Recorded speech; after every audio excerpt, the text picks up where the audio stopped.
Y tenemos también en contacto con Gastón Jaunzolo, vocero de la Armada Nacional, que ya lo tenemos en línea. Buenos días, Jaunzolo. Buenos días, ¿qué tal? ¿Cómo están ustedes? ¿Cómo anda? Muy bien, gracias por atendernos.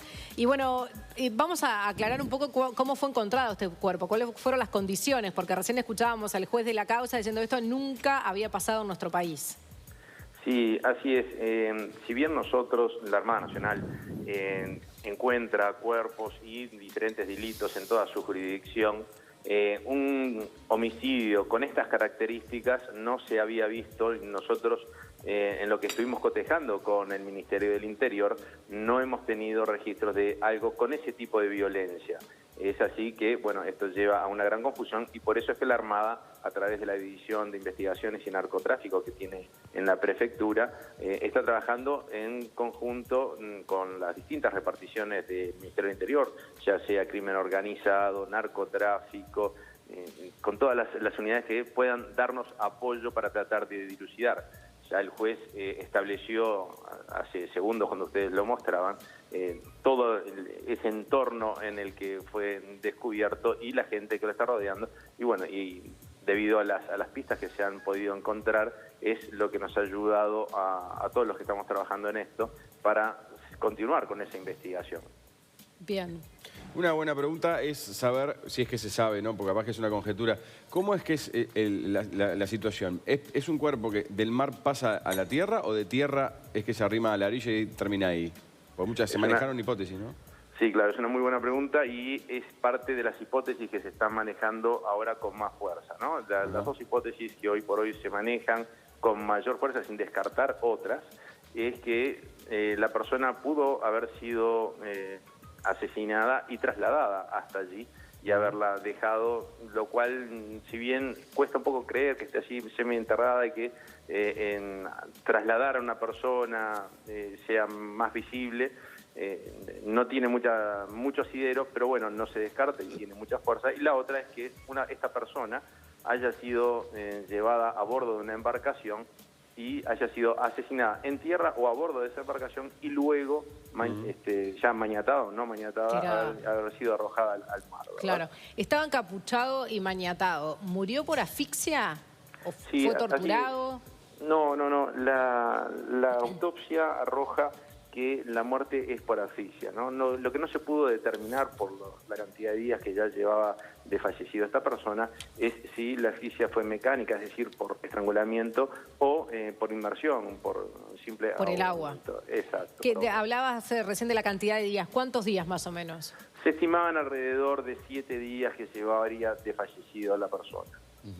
Quiere decir que no necesariamente había sido arrojado al agua allí, ni siquiera puede haber sido arrojado en otro lado y que el mar mueva el cadáver, eso pasa. Claro, una de las hipótesis es que hubiese sido arrojado desde una embarcación un poco mar adentro, esperando que las corrientes lo llevasen aún más mar adentro y esta persona continuara en esa desaparición que, como hoy comentaban, creo que el juez decía que ya hacía un tiempo que estas personas estaban desaparecidas de su domicilio y bueno, y que allí quedara y nunca más se supiera de ellos. Bueno, ustedes saben que las condiciones meteorológicas de nuestro país en los últimos días hicieron que los vientos trajeran muchas cosas hacia nuestras costas y pudo haber traído a este cuerpo también, no saliendo tal como pensarían los homicidas, ¿no? ¿Y cómo fue el trabajo para identificar a la víctima?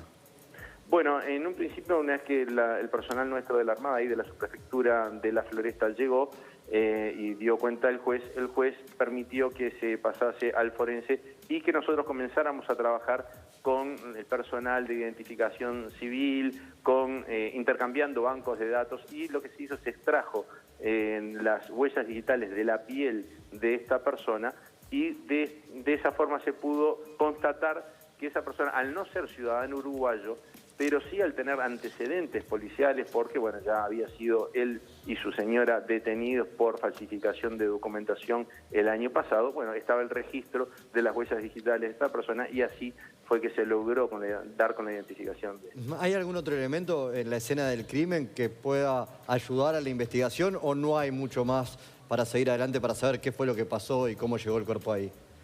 Sí, hay un par de indicios, de elementos que no sería conveniente estarlos revelando ahora a la población, como comprenderán lógicamente, que son los que nos permiten hoy por hoy seguir a la Armada en esta investigación, trabajando, como les decía hoy, en conjunto con el Ministerio del Interior.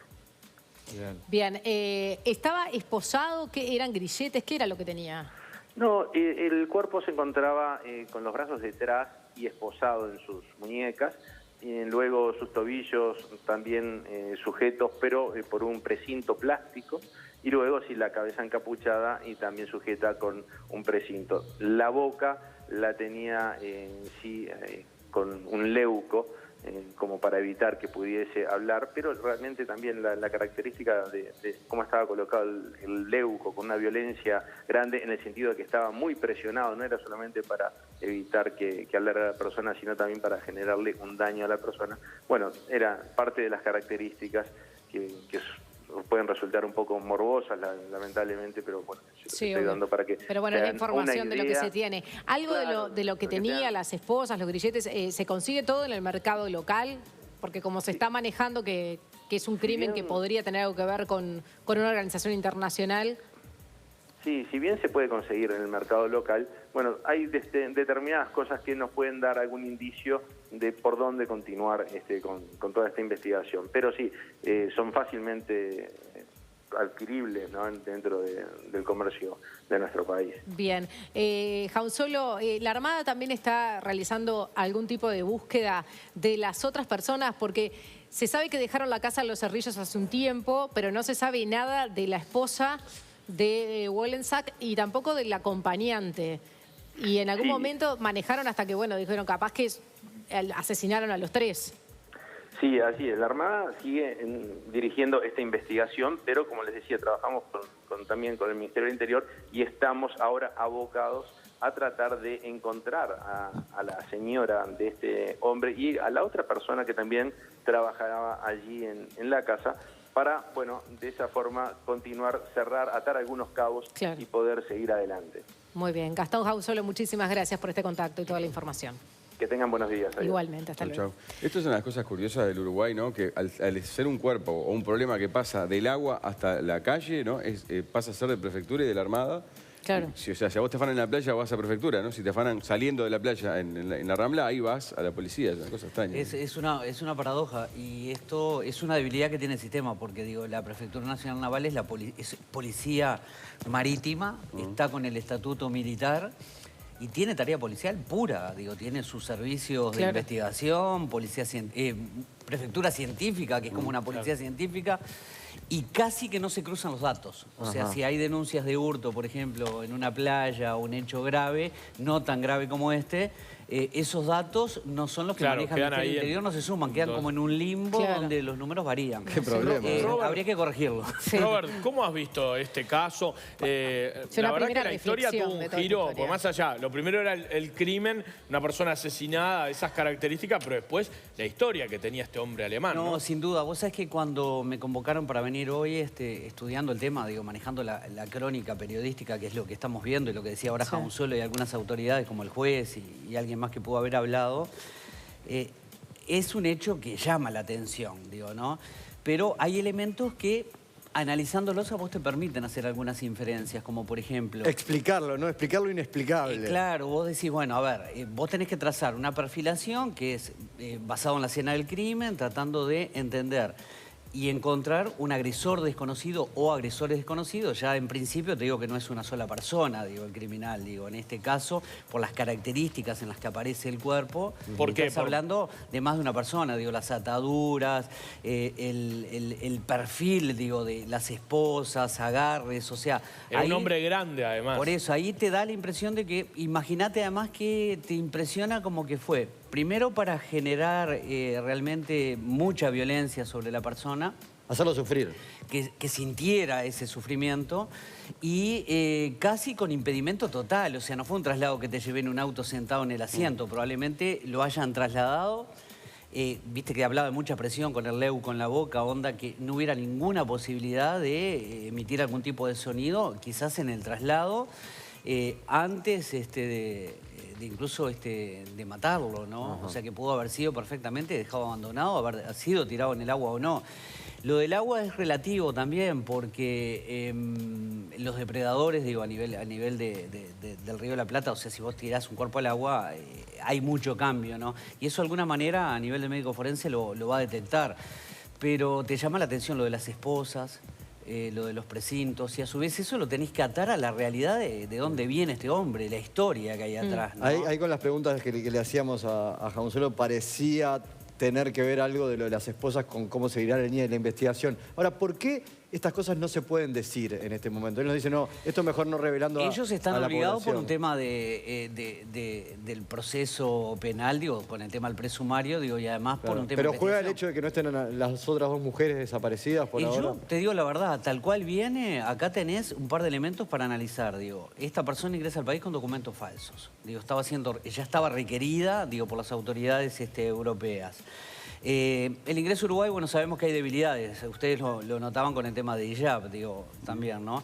Pero estuvo en Uruguay, aparentemente compra una chacra, vos estás hablando de cerca de $400.000, ahí ya tenemos que cuestionarnos el flujo de dinero, las transferencias, cómo se dio, con qué nombre, qué profesionales intervinieron, cómo se dio. Todo eso, las autoridades van a tener que hacer una investigación profunda a ver qué está pasando con eso. ¿Cómo vivió acá sin poder circular con documentación uruguaya? Digo, porque vos ese dinero, ¿cómo te manejabas? ¿De dónde te venía? ¿Cómo te venía? ¿Dónde estaba? En el 2015 es donde él cae preso. Y cae preso por el documento falso que 4 meses, más o menos, cuando lo detienen. ¿no? Sí, de junio a octubre creo que fue. Sí. Ahí pudo haber tomado contacto, que es algo que se maneja, con otro tipo de personas. Y ahí entra todo aquel debate que tuvimos con Goncalves, ¿te acordás? Las personalidades como son. Bueno, imagínate una característica de personalidad bastante especial como puede tener esta persona con una secta, que no es mi alta especialización. Ahí tenemos, por ejemplo, a Farías, que ha estado en este canal en un par de oportunidades, que conoce muy bien el tema de sectas, el colega. Y uno dice, bueno, mutó. Probablemente pudo haber hecho cualquier otra cosa, vinculado en la cárcel y haber llegado a cualquier trama de la que se te ocurra desde el punto de vista delictivo. Es un hombre que debe tener un carisma particular, ¿no? Si seducción, llegó a convencer a mucha gente, claro. En manejo de información, planes, proyectos, uno no sabe, que uno no sabe cuál es el flujo de eso, ¿no? Y de alguna manera ya te permite pensar que estas dos personas que hacía cerca de un mes que no veían, o se alejaron notoriamente de esta figura, o hoy por hoy estás hablando de dos personas más muertas, que hay que ver con qué características fueron, cómo fueron, si pueden aparecer o no. ¿Y pueden ser sospechosos de haber tenido algo que ver con el crimen o no? Y las dos hipótesis son válidas, digo, que se hayan alejado y haya terminado, pero ahí tendría que haber, son dos mujeres, digo, con otra conexión. ¿Y ellas solas podrían haber hecho un asesinato así? Sí, perfectamente podrían, pero lo que te llama la atención... Sí, hay una cuestión ahí de diferencia. Que ya había una afinidad, que hasta vinieron acá. Le dieron algo para dormirlo y ahí... Sí, también. Digo, por lo que decías del tamaño, la fuerza, o ellas también huyeron. ¿Huyeron o están muertas también? Sí, puede ser, claro, pueden ser varios factores. Puede ser que algo haya detonado en esas mujeres un sentimiento que hasta entonces no tenían hacia él y fue una especie esa es una hipótesis válida, claro. Pero también ahora tenés que revisar, por lo que leí, había gente viviendo ahí ahora, como que habría una suerte de venta nueva o algo por el estilo. Ahí también tenés que indagar qué fue lo que pasó, cómo pasó, cuáles fueron los trámites, quiénes intervinieron, si se pagó o no se pagó, esa plata dónde está. En algunos medios se manejó también la posibilidad de que esa secta funcionara en una casa en Atlántida. ¿Eso está comprobado? En Uruguay han habido en los últimos tiempos algunas denuncias de situaciones similares. Alguna me ha tocado trabajar en una asesoría para un estudio jurídico y hubo denuncias y se tramitaron, pero no con este caso en particular. Pero por lo que sabemos, como que no es la característica que tendría. A mí me da la impresión como que mutó, que estaba en otro perfil de relacionamiento con nuestra sociedad, digo, ¿no? Lo que y las te habla de la características de las que hablaba el juez, de cómo apareció el cuerpo, dijo que podía estar vinculado, que iban a pedir ayuda a Interpol, a organizaciones criminales internacionales. Y eso ¿En tu experiencia qué te parece? Y a mí me da la sensación que digo que es criminal organizado, con determinada capacidad. Sí, no fue un crimen pasional. No fue, digo, algo puntual que te pegué un tiro, te golpeé, te dejé. Acá estuvo planificado. Lo querían matar a él. Lo querían matar y querían efectivamente que muriera y que lo sufriera, que es lo que te impresiona. Si uno empieza a hipotetizar, también te podés ir a lo que pasó en Europa. Vos podés decir, con toda la repercusión que tuvo, que alguien hubiese sentido el impulso de venganza que víctima también se o no, manejó, además, ¿no? víctima o no, porque eso también hay que relativizarlo, y pudo también alguien, entre comillas, cobrarse esa realidad. Y perfectamente pudo haber viajado, haberlo ubicado, porque no te olvides que ustedes leían algo ahora que decían la justicia uruguaya nos abandonó. Claro, no, en realidad de alguna manera sabía que estaba acá en Uruguay. Alguien se pudo haber disparado, digo, claro, ¿no? ahora también es raro cuando él cae preso en 2015, porque Sí. se dan cuenta que, bueno, que entró al país con otra documentación falsa, con otro nombre. Él igual se queda acá, porque él podría haber dicho, bueno, me descubrieron, en algún momento van a saber mis pasados, me voy a otro lugar y me instalo en otro país. No, pero es que en realidad ahí tuvo un triunfo y es que no le dan la extradición. Ahí aseguró, sí, no le da la extradición, pero de todas formas ya esperás un tiempo que va a decir, bueno, me voy. Claro, lo que pasa es que ahora capaz legalmente fue correcta la decisión, digo, se había prescripto, las normas uruguayas prevén eso, él sintió como determinada tranquilidad, pero ahí es donde uno también debe cuestionarse. Primero, un tiempo que estuvo fuera del control de las autoridades, habiendo entrado con documentación ilegal. Primero, claro, cómo entró así, ¿no? Estuvo un par de añitos ahí en la vuelta, bueno, lo detectan y detectan además el documento falso y es procesado. Pero cuando hay estas particularidades que además son notorias, donde vos sabés qué pasó en otro país, en qué anda, yo creo que deberíamos, si no tenemos norma, empezar a ajustar para revisar qué hacer ante este tipo de situaciones y prever, porque después con el tiempo, mirá en lo que estamos no quedarte con este tipo acá, más allá de que la ley debe aplicarse a todos por igual y es difícil aceptarlo, pero si los crímenes prescribieron, pero tener elementos para, por ejemplo, poder extraditar. Claro, o decir, bueno, quedándose en Uruguay es... Sí, hombre tiene que ser pero tiene que controlado. tener cédula uruguaya. Y necesito saber dónde está, cómo está. Y habrá que legislar si no hay norma, que no la hay para eso. Porque si no quedó como en el limbo. O sea, es un ciudadano que sabemos de dónde es, qué documentos tienen origen. Acá tuvo 3 nombres, no tiene cédula, cómo vive, de qué vive, qué hace. Vos tenés ¿Habrá que abierto una sospechar secta cosas. acá también? Y también puede pasar. Él pudo haber generado alguna movida y haber captado 2, 3 Ahora, Robert, no. ¿Cómo una persona llega a ser el gurú de una secta? Porque recién Juan Miguel dijo, tiene que ser una personalidad seductora, porque tiene que ser, sí, seductor, manipulador, tiene que tener determinadas características de personalidad, digo, que de alguna forma entran en ese perfil. Cuando a veces uno habla de estos personajes... ¿Y qué pasa con los miembros de la secta? En el momento que te dice, entregame todo hasta tu hija. Porque esta suiza que estaba con él en Uruguay desaparecida es la madre de la chica abusada. Menores de edad son vulnerables ya. Sí, claro, ya está. Por definición, digo, ¿no? Sí. Pero el resto de las personas son personas que están atravesando una crisis existencial, tienen cercanía espiritual a algún tema, se empezaron a vincular porque están en una etapa de su vida donde hay una crisis cualquiera sea, familiar enfermo. Eso permite que vos... habitualmente, además, cuando hablas de sectas o de este tipo de grupos, lo vinculás a la religión. En Uruguay estamos acostumbrados a que pasa por ahí. Pero en realidad... Igual en estos últimos años ha pasado de todo. Ha pasado en otros espacios. Entonces uno dice, bueno, estas personas tienen esa capacidad de manipular, seducir. Son personas que se alejan de la realidad, que lo creen, que están convencidos. O sea... Sí, a veces no tiene que ver con la fe religiosa, sino que crees en el propio gurú de la secta, como que fuera él un líder de algo, que ni siquiera es una religión. Lo importante no es que él se crea todo eso, sino que convence a la gente de eso. Porque están débiles, de alguna manera, y muy vulnerables desde el punto de vista de su personalidad. Hay gente que está sufriente y de alguna manera empieza a ceder, pero esta persona le sacaba propiedades. O sea que debe haber un flujo económico atrás muy grande. Sí, no es locura lo que tiene el hombre, al revés. Era un negocio montado en torno a esa farsa. Bueno, igual, Robert, el líder de las sectas, en muchos casos, también se cree el rol de líder, ¿no? O sea, no es que es una persona que está... Que dicen monto, invento esto, claro. Sino que además hay mucho más atrás, que llega a lo sexual, que llega a aislarte de tu familia, que tenés que dejar las propiedades y haces toda la documentación y vos estás convencido que eso te lleva hacia un determinado lugar. Y en estos tiempos estamos viviendo varias experiencias de ese a nivel del mundo, ¿no? En las sectas que han habido en Uruguay, capaz que vos estudiaste alguna, ¿siempre pasaron comportamientos como los que se manejaron en Oasis de Luz? ¿Esta es la que tenía Wollensack? Sí, este perfil es típico, digo, ¿no? Sí, sin duda. De abuso. Abuso. Incluso en algunos, hay algunos... A mí me tocó relacionarme con una donde está esa característica que tienen varias parejas y son comunidades donde hay el varón, es el varón, el jefe de esa agrupación. Las mujeres son todas esposas, entre comillas. Los hijos se comparten y se cuidan colectivamente. Y vos decís, bueno, capaz que en determinado lugar del mundo eso se ve como natural y, sí, una comunidad bueno, hippie, y es una comunidad, pero vos de repente lo analizás y encontrás no esta característica que es de aislamiento total. Porque vos decís, capaz que no lo entendemos nosotros como sociedad, pero van a la escuela, van al liceo, van al médico, hay cuidados.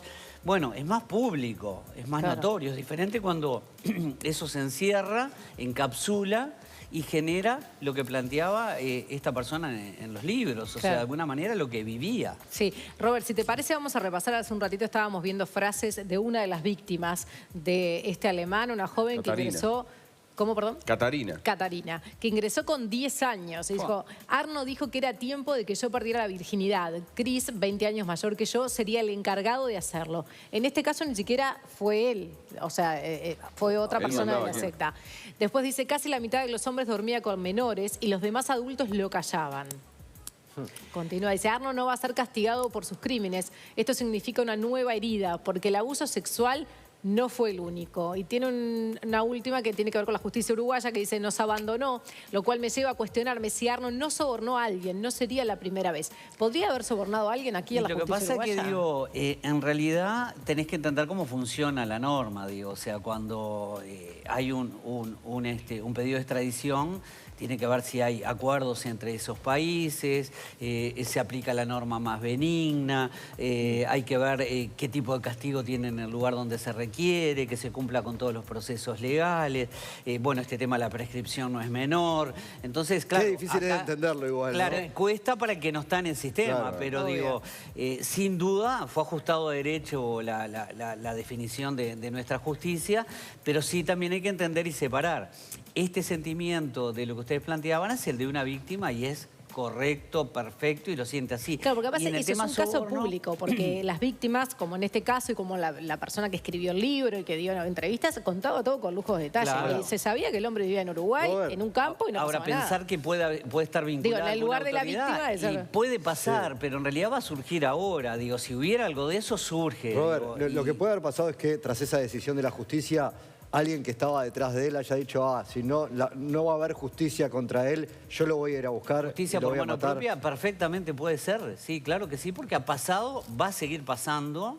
Es una realidad que tiene que ver con las características de quien lo sufrió y de su entorno. Y no te olvides que además acá estaba la madre de una de las víctimas. ¿Se sabe qué pasó con el padre de esa víctima? Porque ellos entraron juntos a la secta. Salirse. Sí, y la chica fue la que logró salir, que escribió el libro. La madre seguía en esa secta, de hecho vivía acá con ellos, con el matrimonio, pero del padre no se supo más nada. No, y bueno, pero ahí te habla también de cómo cada una de las figuras referentes separan estos temas. Y a veces no es... la idea no es juzgarlo, sino ver cómo reaccionás ante esa realidad. Capaz que hubo más entereza emocional de un lado y el otro quedó un poco más aislado, pero también pudo haber tenido una mirada interior, que no es que lo haya hecho, pero uno dice, a veces uno reacciona hacia adentro y en determinado momento explotó y toma una decisión. Y es la persona que vos menos esperás. O alguien que cree que tiene que hacer justicia de una situación que ni siquiera tiene que ver. Claro. Y pudo haber pasado en este caso. Esto realmente te muestra toda la punta de un lío enorme, porque vos decís esposas. ¿Dónde las compras las esposas? Bueno, sí, se las puede robar un policía, un militar, y sí, también. Pero hay lugares donde vas y las compras tranquilamente. Y no tenemos todavía una regulación en ese nivel exigente. Bueno, capaz que hay que empezar a revisar un poquito más, más allá que no vas a solucionar este problema. Pero ves que te abre un abanico a lavado de activos, $400.000 que se compra una chacra, gente que vive ahí en el medio de la nada y no sabes nada, quedó en Uruguay sabiendo la historia. Esto destapa muchas cosas, ¿no? Y no se mueve. Lo que ustedes plantean con el tema Camila es algo parecido también a la uruguaya. Pero acá es casi lo mismo, es Alcoyana, Alcoyana. Tal cual. Robert Parrado, muchísimas gracias. Un placer. Gracias, Robert. Muy bien, vamos a ver cómo está el tiempo hasta ahora.